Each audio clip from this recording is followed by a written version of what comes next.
Untuk mewujudkan low carbon city dengan metaverse, Kepala Gunaan Daerah atau Bapeda Kota Makassar, Andi Zulkifli Danda akan melakukan sejumlah inovasi. Hal tersebut disampaikan saat mempresentasikan program Bapeda Makassar dalam Rakorsus tahun anggaran 2024 di Hotel Four Point by Sheraton. Adapun program Bapeda Makassar for Low Carbon terbagi dalam 4. Pertama, dalam hal kebijakan akan melakukan pengembangan kawasan Sudirman Loop. Yang kedua, karena hari ini semua SKPD komitmen dengan low carbon, jadi semua SKPD dalam penyusunan program disisipkan program low carbon City. Kemudian yang ketiga, menerapkan konsep green building, penempatan tanaman di setiap ruangan.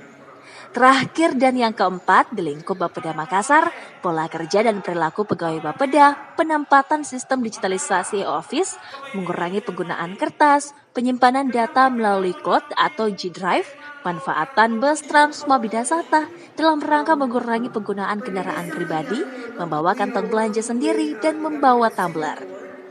Ambil tema low carbon ini karena tindak lanjut dari tahun lalu.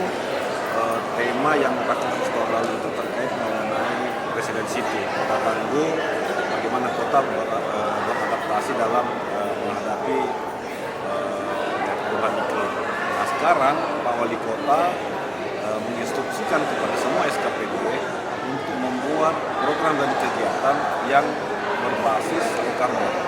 Artinya yang terkait mengenai ramah lingkungan. Nah, inilah yang rapat hari ini, saat ini kita undang semua para ahli, baik dari internasional maupun secara dari nasional, untuk berbicara di depan seluruh kepala SKPD. Dan bukan saja sekira kepala SKPD, tetapi dari akademisi, dari swasta, dari teman-teman media, untuk membicarakan terkait mengenai bagaimana program dan kegiatan yang akan dilakukan oleh pemerintah Kota Makassar dalam menurunkan karbon di Kota Makassar. Seperti itu.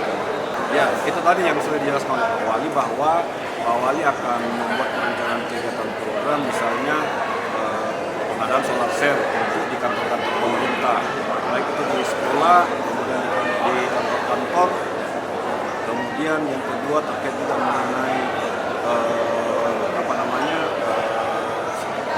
pengolahan sampah.